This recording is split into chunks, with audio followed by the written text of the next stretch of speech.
کامیابی ناکامی ملک و مال میں نہیں ہے، اور عزت و ذلت ملک و مال میں نہیں ہے، اور حفاظت و ہلاکت ملک و مال میں نہیں ہے، دنیا کی کسی چیز اور شکل میں نہیں ہے۔ کامیابی اور ناکامی کا تعلق ایک اللہ کی ذات سے ہے، اور موت و حیات کا تعلق ایک اللہ کی ذات سے ہے۔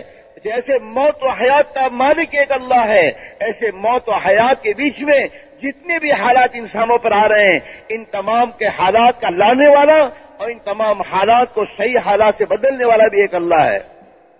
اس پوری کائنات کا خالق اللہ، اور اس پوری کائنات کا مالک بھی اللہ، اور اس پوری کائنات میں متصرف بھی ایک اللہ ہی کی ذات ہے۔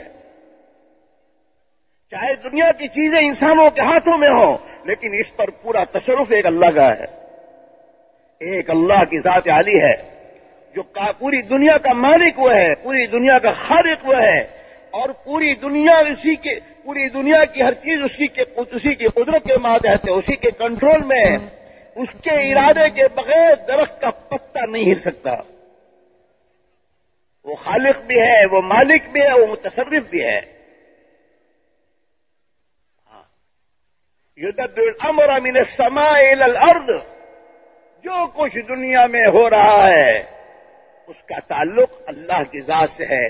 آسمان سے اس کی تدبیر ہو رہی ہے، آسمان سے فیصلے آ رہے ہیں زمین پر، اور آسمانوں کے فیصلے انسانوں کے اعمال پر ہیں۔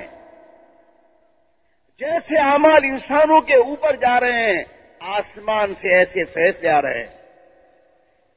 جب انسان اللہ کو مان کر، اللہ کی مان کر زندگی گزارنا شروع کرتا ہے، اللہ کو ماننا جیسا کہ وہ اپنی ذات و صفات کے اعتبار سے ہے، وہ تنہا ہے، اکیلا اپنی ذات و صفات کے اعتبار سے ہے، اور اس کے خزانے لامحدود ہیں۔ وہ اپنے ارادے میں دوستو، اس کا ارادہ جب وہ ارادہ کرتا ہے، ارادے کے ساتھ کن کہہ دے تو وہ چیز وجود میں آ جاتی ہے۔ اس کے ارادے میں کوئی رکاوٹ نہیں کر سکتا۔ عزیز ہے، اپنے ارادے میں، اپنی بات میں عزیز غالب ہے۔ واللہ غالب علی امرہ، اللہ غالب اپنی بات میں، کوئی اسے مغلوب نہیں کر سکتا۔ سب مغلوب ہوں گے، سب مخلوق ہیں، سب محتاج ہیں۔ اس ایک اللہ وحدہ لا شریک لہ نے اپنی مخلوق کے لیے اور انسانوں کے لیے جو زندگی گزارنے کا طریقہ اور زندگی گزارنے کا راستہ اپنے نبیوں کے ذریعے انسانوں تک پہنچایا ہے، وہ طریق حیات زندگی میں جب آئے گا، آسمان سے حالات بدلے جائیں گے۔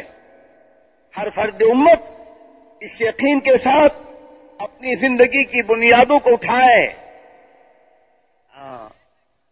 حضور پاک علیہ الصلوۃ والسلام کی ہم جتنی اتباع کریں گے اور آپ کی بات کو مان کر چلیں گے، اتنا ہماری زندگیاں بنے گی، اور آپ کے طریقے حیات کو چھوڑ کر انسان جتنا دنیا کے نادان انسانوں کے طریقوں پر زندگی لے جائے گا، اتنا پریشانی کا شکار ہوگا، دنیا میں بھی مصیبتوں کا شکار، اور موت کے بعد کا انجام اللہ ہی بہتر جانتا ہے۔